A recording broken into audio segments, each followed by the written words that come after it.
Good morning and welcome to a regular meeting of a panel of utility commissioners and staff of the Public Utilities Regulatory Authority held today, Wednesday, November 29th at 10 a.m. by remote teleconference. My name is Chairman Marissa Gillette and I'm joined virtually today by my colleagues, the Vice Chairman Jack Bukowski and Commissioner Michael Karen. We have a regular calendar and a consent calendar in front of us today. We'll turn first to our regular calendar on which there are 3 items. The first item on today's regular calendar is a grouping of decisions regarding Connecticut Electric Aggregator Certificates of Registration affecting 4 dockets. Now I'll turn to Staff Attorney Arthur Lefebvre to present the decisions for the panel's consideration, please. Thank you. Good morning, Chairman Gillette, Vice Chairman Bukowski, and Commissioner Karen. Between June and September 2023, 4 applicants, Blue and Silver Energy Consulting, LLC, Energy Initiatives, Inc., Integrated Energy Services, LLC, doing business as WellStat, and Our Energy Manager, LLC, applied to the Public Utilities Regulatory Authority for a Connecticut Electric Aggregator Certificate of Registration pursuant to Connecticut General Statute Section 16-245, Section L. In response, the authority considered the applications in 4 uncontested proceedings. The matters were delegated to the authority's Office of Education, Outreach, and Enforcement up to its filing and proposed final decision addressing this batch of applications. The authority determined that each applicant satisfied the application requirements and recommends granting each of the applicants an electric aggregator certificate of registration to serve the non-residential markets requested by each applicant, subject to the conditions described in the decision. No applicant requested to serve residential customers. The decision addresses the role of electric aggregators, agents, suppliers, agents, and customers in the energy market, as well as permissible aggregator compensation, procedures for solicitation and communication, and contracts with suppliers. In being granted an electric aggregator certificate of registration, the applicants enter a highly regulated market that requires transparency. Accordingly, the applicants must ensure that they comply with all applicable requirements, including statutes, regulations, and authority decisions, orders, and rulings. The authority sets forth 13 orders in this decision, applicable to each of the applicants, which include orders that they 1, eliminate prohibited types of compensation, 2, eliminate contract provisions conflicting with their role as customer agents, 3, maintain certain records, and 4, comply with the annual filing requirements. The authority also orders each applicant to provide customers with 3 documents discussed in detail in the decision. In short, the documents must disclose the aggregator's compensation, the process used to solicit rates, the proffered rates, and information about any contracted supplier. Authority staff recommends adoption of this decision. Thank you. Thank you, sir. Is there a motion? I move adoption, Madam Chairman. And I will second.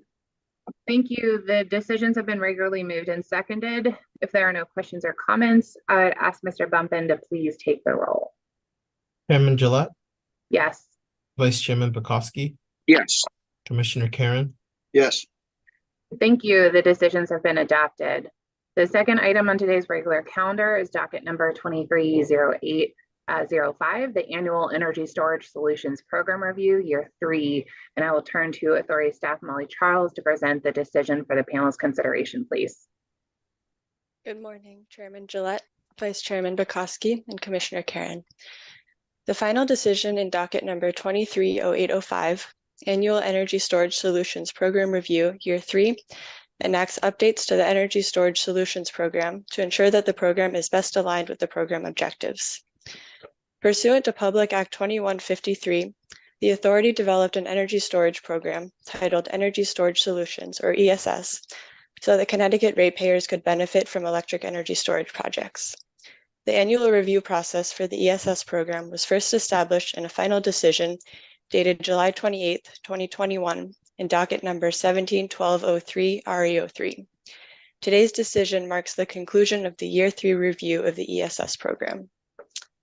The ESS program changes outlined in today's decision will further the program objectives, including but not limited to providing positive net present value to ratepayers, providing multiple types of benefits to the electric grid, and fostering the sustained orderly development of the state's electric energy storage industry. First, the decision increases the upfront incentive rate for residential customers to incentivize further participation in line with the program's residential enrollment target and to support low-income and underserved customer participation. Specifically, the standard residential upfront incentive rate shall increase by 1.25 times the current level, while the underserved and low-income rates shall increase by 1.5 times their current levels. The residential upfront incentive cap will also increase from $7,500 to $16,000.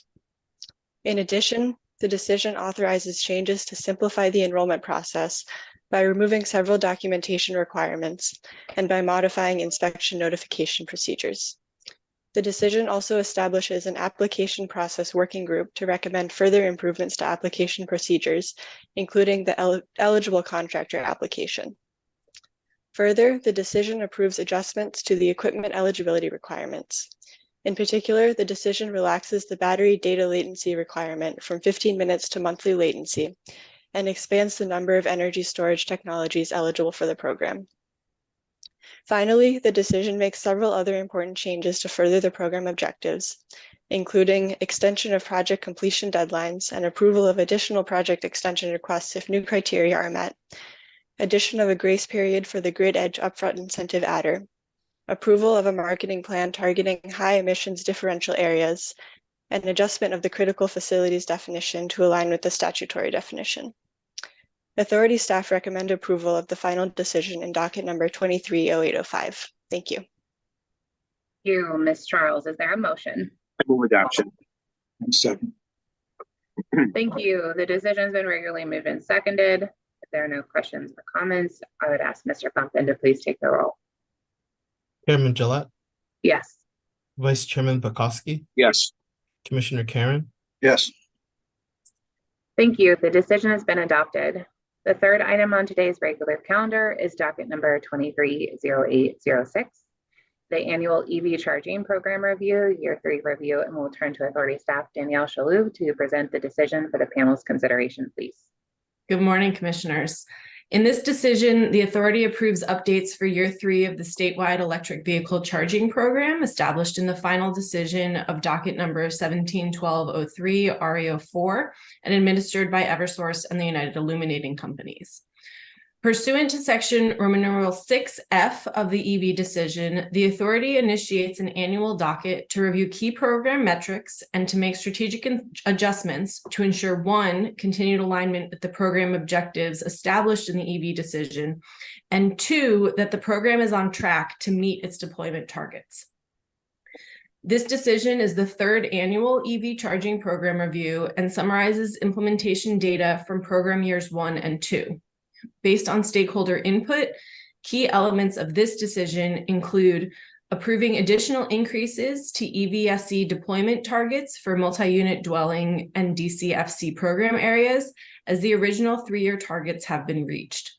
The EVSE deployment targets for the residential single-family, destination charging, and workplace light-duty fleet program areas remain unchanged from the year 2 decision.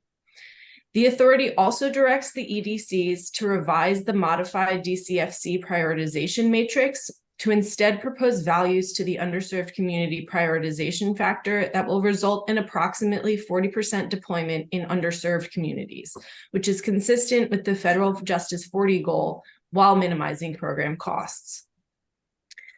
The authority also adopts the requirement that all DCFC installations occurring on or after June 30th of 2024 be performed by EVITP certified electricians in the EV charging program, which is consistent with the Connecticut Department of Transportation's implementation of the formula grant funding received under the National Electric Vehicle Infrastructure Program.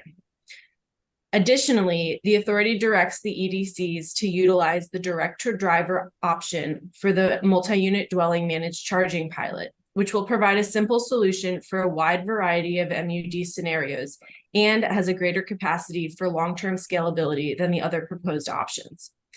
This decision is another step towards achieving an equitable transition to wide-scale EV deployment across all communities in Connecticut, and staff recommend adoption of the decision. Thank you. Thank you. Is there a motion? I move adoption. Second.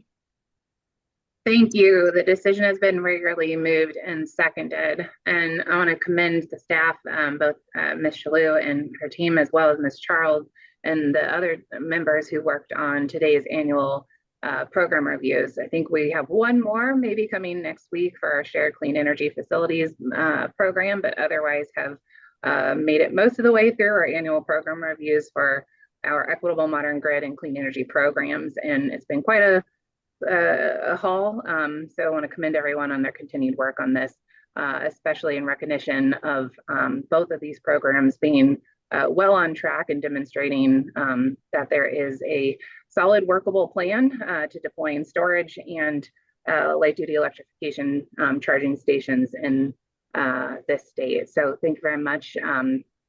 If there's anything further, we'll pause here, and if not, we will take the vote. Mr. Bumpin, please. Chairman Gillette, Yes. Vice Chairman Bukowski, Yes. Commissioner Karen, Yes. Thank you. The decisions have been adopted. That completes our regular calendar. We will turn to our consent calendar today. We have, 7 items on our consent calendar, so I'll seek a motion, please. Madam Chairman, I would move today's consent calendar, items 1 through 7. Second, Madam Chairman. Thank you. The consent calendar has been regularly moved and seconded. Mr. Bumpin, please take the roll. Chairman Gillette, Yes. Vice Chairman Bukowski, Yes. Commissioner Karen, Yes. Thank you. The consent calendar has been adopted in full. That brings us to the end of today's regular meeting agenda. We will adjourn. We will reconvene next Wednesday, December 6th at 10 a.m. by remote teleconference for our next regular meeting. Thank you and have a great rest of the day.